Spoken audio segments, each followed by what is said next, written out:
On today's marketing update, the fabulous Gene Hopkins. Everything marketers need to know about SOPA. How a 9-year-old newsjacked the GOP primary. 7 signs that your mobile marketing sucks. And I love Walgreens. Stay tuned for all that and more.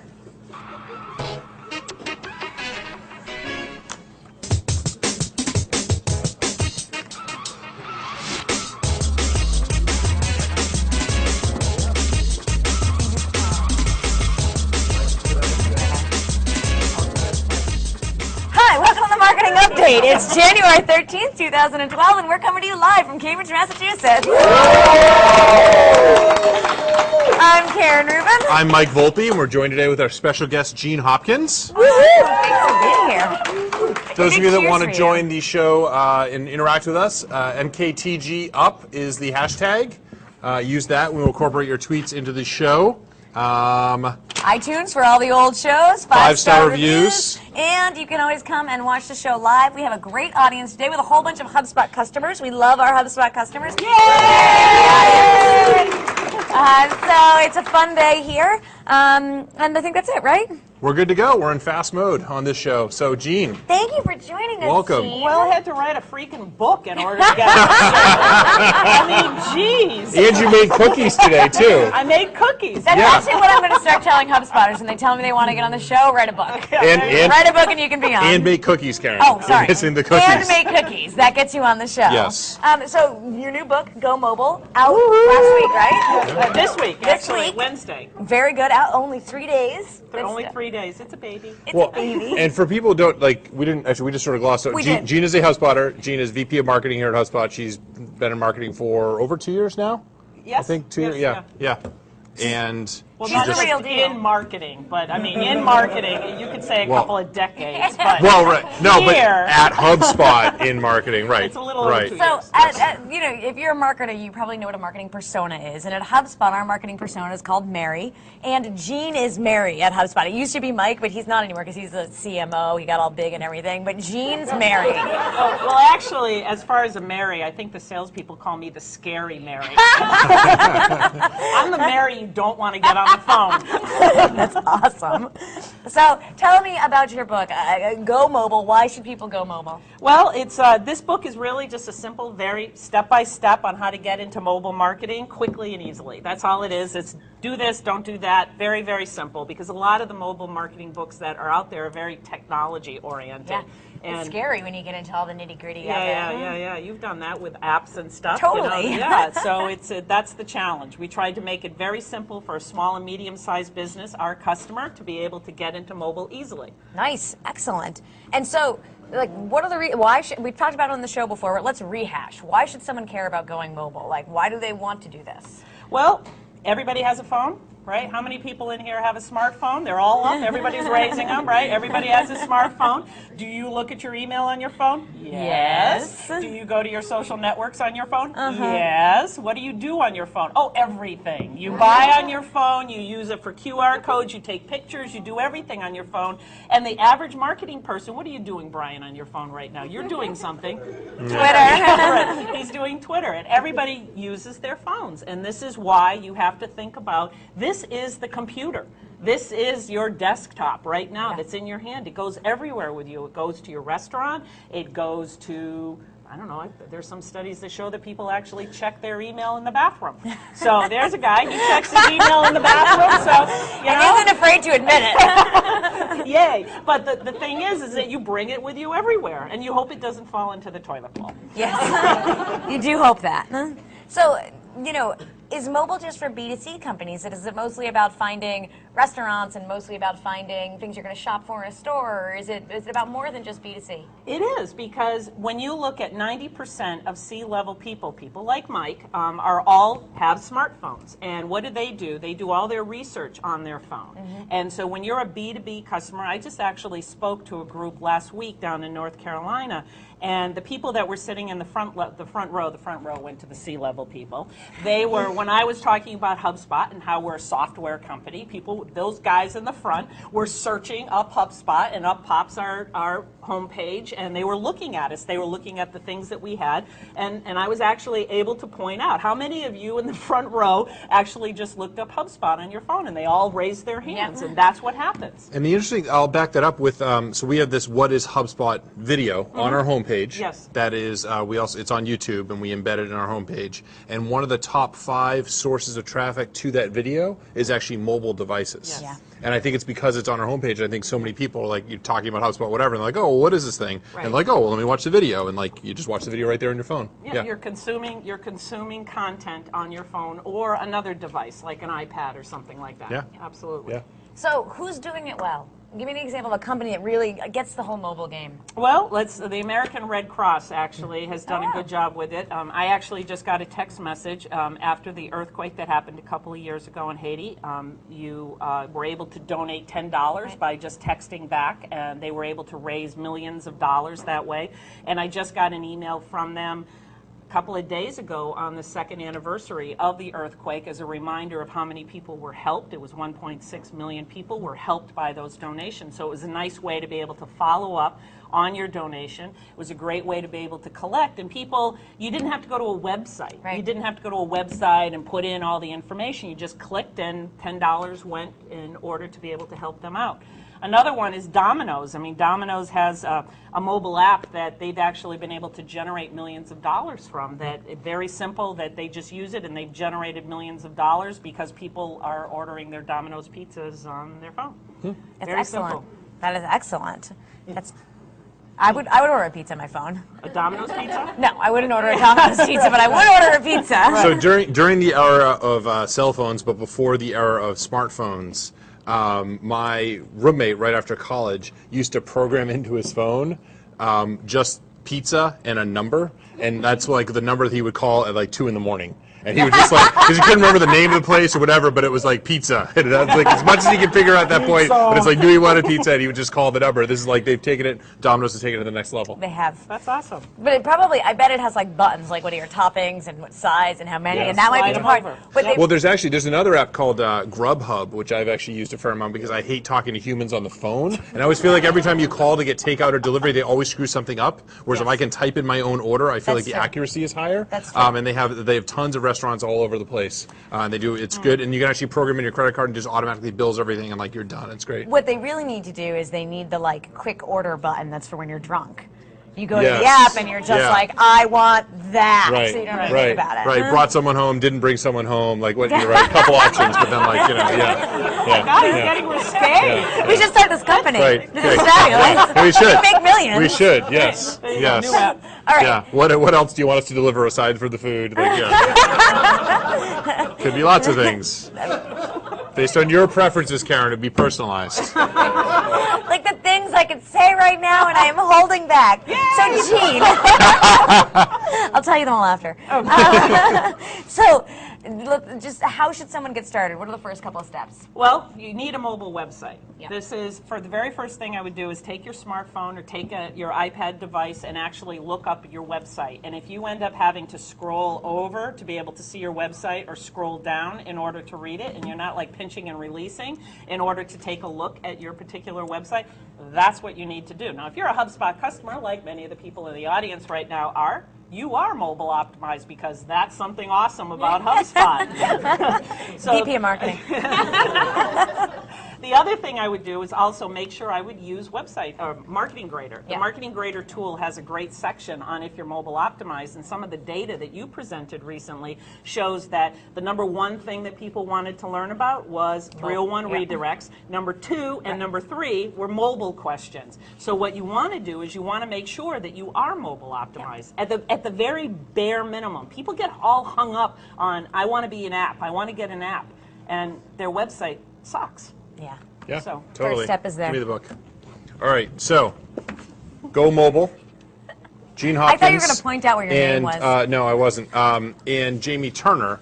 And I just want to sort of close down this and go with Jamie Turner just tweeted saying, watching my co-author, Gene Hopkins, on HubSpot TV right now. Check it out here with a link. Right. So there we go. So thanks for your Buy support, the book. Jamie. It's on Yeah. Amazon.com. It's on Books A Million, Barnes Yep. and Noble. It's an awesome book. You can get an electronic version for your mobile device too. Yes, course. $9.99. I don't Yep. think I've ever met Jamie, but I've got very high opinions of him because he sent you a dozen yellow roses, and they Yes. were beautiful. He did. And you weren't here, so we all enjoyed them when they came. Laura took a picture and shared. sent it to There you That's go. good. Nice. The rest of Nice. us were all just. And we also have, speaking of mobile, we have a customer, Dan Moyle, who's here, who said at Marketing Up Live With a picture. with a picture Live from tweeting mobile from the device. audience. Good There you stuff. go. Awesome. All right.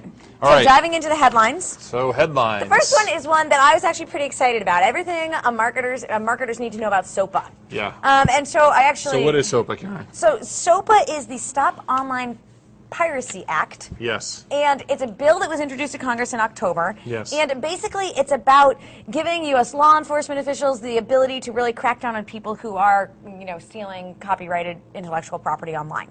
And so that all sounds fine and dandy and everything, but it's got some problems with it. Like, it's a kind of a scary. It's a scary piece of legislation for a lot of people. It seems okay. Obviously, the music and the media industry are really excited about this. Yeah. Because I mean, the issue is there's already laws about, piracy is illegal, right? Mm-hmm. This is taking that a step further and making it easier for people to enforce that. Right. The problem is it could potentially, depending on exactly what happens and like the details and all that, it could have a really broad net, meaning that if somebody posted something to your website because through user-generated content that was an illegal piece of piracy, they could potentially entirely shut down your entire website. Right. I Just think like one button, like, doop, like, sorry, your company doesn't exist on the internet anymore. So, for example, right? the A comments little in scary. your blog, Yep. somebody takes Maybe. a piece of copyrighted comment and sticks it in there, Music lyrics or something, yeah. which makes things like YouTube, Facebook, Yeah. Google Plus impossible to be Right. alive. Like all those social networks and everything we use in marketing goes away. Yep. That's scary. I think the other thing that's really scary about this is that it's really unclear how it gets prosecuted and enforced. The way it's written, it almost seems like if I think Mike's got some copyrighted content on his website in any form, I go online and I put something in or I call someone up and his site gets shut down Yeah. before they determine if he's actually got copyrighted content on there. That the first step is to shut down the website and the second step is to ask questions, which makes it really easy for you to sabotage someone's business. Well, So- and it's like, and who determines that, right? It's not like there's some trial and some process and they determine whatever. It's just like, well, some agency decides, like, oh, whatever. So it's just a little scary. Yeah. But so what's the relevance for marketers here? Well, the relevance is kind of how this can impact you and paying attention to pirated content on your website. And, I mean, paying attention to this legislation because of how it could impact your business if it goes through the way that it stands today. Right? Marketing takeaway. That's it? That was it. Fantastic. All right. All right, now, how a 9-year-old newsjacked the GOP primary. This is our daily political update or weekly political update from the Marketing Update. Yes, although this is, This is really not about the politics per se. Sort of. Journalist Darren Garnick wanted to teach his 9-year-old son Ari about what's going on in politics, about the primaries. He thought that'd be cool. So they live in New Hampshire, followed around all the different candidates as they were coming to New Hampshire, and the son asked them the question, if you could be any superhero, who would you be and why? And they recorded it. They Yep. videotaped it, and then they put it all together in a little video and put it online. And Darren is a journalist, so he wrote about it on, I think it was I Atlantic. think it was the Slate. I did Slate put it in magazine. here somewhere. I think it was Slate. Slate. Yes, okay. No, it was the Atlantic. You're Was wrong. it? It was Oh, the Atlantic. All right, he writes a lot for Slate too. And their video's now got 11,000 views, and it's been on CNN and Fox News and the Washington Post and USA Today and Yeah, his National 9-year-old Geographic son was Kids. on CNN. It's That's pretty cool. awesome, and he got Yeah. interviewed by all these people, and it's very cool. And there was just a whole bunch of neat stuff about it. Yeah. What else do you want to say about it? You gonna tell them the neat stuff about it? Like what? I was kind of letting someone else talk because, well, I like to think of this as the Karen show. We Well- have two brilliant marketers on that could talk about this. So the interesting part is, like, most of the candidates, I think, were it was kind of a surprise question. Like, they don't get asked that every day. So is most great. of them chose Superman, which is sort of like the default. Like, oh, if you had to be a superhero, like, what would you Except pick? interestingly Whatever. enough, Superman this year decided he no longer wants to be an American citizen. Where did that come from? Ilya Merman told me. Okay. Ellie's uncle told me that it was in the article on our blog. Okay. Apparently Superman renounced his American citizenship this year in one Does of the Marvel Comics know? I'm not sure. And so they should have gone with something like Captain America. Yeah. Okay. We'll have our interns do a fact check on that one right now. But really, I mean, the whole point here is sort of like when you're being asked questions and interviewed or things like that, it's always like, the acronym Ilya used was ATM, which is answer quickly and directly, like answer the question, and then transition to your message, right? And so one that was interesting about like, Ron Paul was sort of like, got asked, the 9-year-old asked him a question, he's like, oh, I don't know, and he kind of like turned away and sort of like did whatever. You're just like, okay, that's kind of weak. Whereas Rick Santorum was actually pretty sharp, and he picked the superhero was the dad on The Incredibles, which is cool, like kind of a cool, interesting thing. Like, it made me but then he talked like, about how important his family was, and a family is an important part of his so campaign. on message. Right. It was so on message. It made him seem like such a robot. Sorry. I don't know. The fact that he didn't just pick Superman, which I know. everyone else picked, he's like actually like had seen The Incredibles, like I get it. I bet you Mitt Romney hasn't, right? One guy couldn't like get off message long enough to have a little fun, and the rest of them don't know anything about superheroes because they haven't like watched TV in 27 years. Like, All right. But in any event, so sort of an interesting thing here. Who would you be as a superhero? I want to know, what would you pick? That's a good one, but it would definitely be Wonder Woman because she had the like wristbands. bracelets? Yeah, the bracelets, which were awesome. Right, what And would you be? the lasso of truth, right? Yes. You ride it around people that have to tell the truth, right? Yeah, Wasn't that it's thing? awesome. Yeah, that was kinda What would cool. you be? I was never a big like can't comic say book Superman, no. superhero guy. Yeah, no. So actually in the video, what's the son's name? Darren's son's name? Yeah, Ari. Yeah, he said Batman because of the gadgets. Yeah. And I actually do think that Batman had way cooler gadgets than most of them, and I'm kind of a gadget guy. What about Eugene? Underdog, because I want to fly. Yes. Good sense of humor too. I like underdog. Awesome. So what's the marketing takeaway here? The marketing takeaway here is what Ari and Darren did really well was they kind of took a fun or different angle on what was a big news story, and it helped them rise to the top. They rose above the noise because they did something different. Yeah. Totally. There Talked you go. about that before. Awesome. So Jamie Turner, co-author, just tweeted in that who knew that Volpe had just a good sense of humor? LOL, you guys are rocking. I'm not sure I don't know. This maybe something. I think it's supposed Yeah. to be such. He's on his mobile device and it auto-corrected. Autocorrect. Yeah, we'll submit that to the all the different autocorrect websites. But yeah. All right. 7 signs your mobile marketing sucks. All right, so Gene is a Gene Hopkins blog post on the HubSpot blog. Right. Some signs that your mobile marketing sucks. Some of our favorites. You're looking at the wrong metrics. So let's talk about a little bit about that. Your mobile marketing sucks, and it's because you're not measuring it right. Well, you don't know if you even are getting any access, if anybody is coming to your website from a mobile device. I know Brian Wally, hi Brian, he takes a look, and we look at Google Analytics frequently, and we try to see how many devices are accessing our blog and are accessing our website to find out, is it increasing? And it's been steadily increasing, and that was one of the reasons that we felt that this book was important. Yep. So you need to take a look at who is accessing your site, and if it's growing, and are you able to actually deliver the right kind of content for this small screen? Yeah. I mean, that's something you need to take a look at. It's teeny tiny. Teeny tiny. The other one has to do with your team getting it. Yeah. How do you help your team get it, and what does it mean if they don't? Well, when I first joined HubSpot a couple of years ago, I worked with Ellie on the same Scrum team, and I know Ellie remembers, like, we would talk about, we need to talk more about mobile marketing, right? And we would try to, like, come up with ideas to be able to talk about mobile marketing internally, because it's one of those things that is going to hit people all of a sudden. They're going to go, oh my goodness, I should be thinking about mobile marketing and trying to take advantage and take a look at what's happening in the marketplace. And when you look at all the business startups that are happening, where are those startups happening? Everything wants to be able to be accessed on a mobile phone. And we do have a lot of customers that are mobile, and we need to look at it. But many marketers are very comfortable in their own little world, their world of email, but they don't realize that people are reading their email on the phone. Mm-hmm. And you need to think about, is your email optimized? Which it is if you buy HubSpot. So think about it. And the last one has to do again with your website being mobile optimized. Right, and the thing that I recommend is you want to make sure that there's more than 1 million apps out there. You want to make sure that you're not just thinking about an app. And with 1 million apps and how many billions of downloads people download, they don't use it. Or, I mean, think about it. How many people have downloaded an app, spent 99 cents, a couple of bucks, they've used it. Oh, look at all these heads nodding. You've used it once, and then you never use it again. And then you actually take it off of your desktop on your phone, and then that's the end of it. And So you want to make sure that your website is optimized for mobile. And I have apps that I've downloaded that are still on my phone, Yep. and I go to the website to do what I need to do. Gosh! Amazon's a perfect example. I struggle with Amazon's mobile app all the time. It's on my phone, but when I want to buy something on Amazon on my mobile phone, I still go to Amazon.com and Safari, and I do it there. And their website is mobilely optimized, which is one of the reasons it's easier to use in the app. Right. So it works out great. I downloaded the I Am T-Pain app when that came out. Used it for about 5 minutes. Haven't used it since. Oh no. It allowed you to like auto-tune your own voice. It seemed like a good idea, and it just wasn't. And RepCore's laughing at me now. What's the marketing takeaway here? Marketing takeaway is desktop marketing and mobile marketing serve similar purposes, but each require a different approach based on how your customers use them. There you go. So think about it. All right. Next up, we have hashtag I love Walgreens. This one comes from our very own RepCore, and I know she's very excited about us covering it.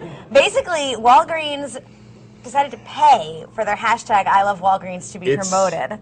I can only imagine. I don't think we can say how much. I think we have some idea how much. I don't think we're allowed to say how much, but it is big money to get a sponsored hashtag, like a trending topic. This means like Big money. Consistently. I mean, Big that's money. got to be a All lot day. of money. Big money. All the they One show you full your day. trending topics. There's just right at the top, and it says It promoted. says it's promoted. Because there's I love nothing like- Walgreens. Yeah. So what do you think people would tweet when you're like, I love Walgreens? Well, some of the examples are Give us some examples, Karen. hashtag Sing 'em. I love Walgreens because it's a pharmacy where you can buy sweatpants and vodka. I love That one's Walgreens. actually more positive than the rest of them. I love Walgreens because I know I can always find the ingredients to make meth there. Again, both of those have to do with things that you can purchase. Drop off a prescription, get told to wait an hour, come back 2 hours later, and it's still not filled. I love Walgreens. Oh, nice. I love Walgreens because they've got the best deals on Magnums. I love Walgreens is promoted. I feel like they're trying to Jedi mind trick us into loving Walgreens. So far, the force is not strong in them. So Walgreens had to pay Twitter to get I love Walgreens to trend, like a sad teenager mailing himself love letters without sincerity. And I know. That one's okay. kind of All for the teenager, not for Walgreens. But I actually think that's kind of the heart of the story. The reason this is blowing up and people are saying all these, using it in this way is because it's not sincere. And this is why most of the sponsored, trending topics, sponsored hashtags are not about the brand directly, right? Yeah. Right. It's like Subway did one about football games or playoff games or something like that. So you try to find something else to like have a conversation that has something to do with your company and your brand, because the Twitter audience can be a little bit brutal sometimes and a little harsh. think? Yes. And many of these I think are somewhat humorous. But it's Yeah. not. I'm sure the brand manager at Walgreens is probably taking a fair amount of flack right now. Well, and I think what they were actually doing, like I got some sense of they were trying to promote this thing about it being like, love your pharmacist today. And they should have done, I love my pharmacist. Yeah. Ugh. And then, or something. That would be a PR nightmare. Yeah, but no. something that wasn't about Walgreens, and they would have done a lot better. But the fact that it was I love Walgreens and they were promoting it, it came across as not very authentic. They're really working on their online presence. They actually have an app that you can, they have an app, they clearly are going into the mobile space and they're trying to like butt out all the other Yep. competitors in that particular area. It's just a little misguided. Yeah. I'm sure it wasn't a bad idea.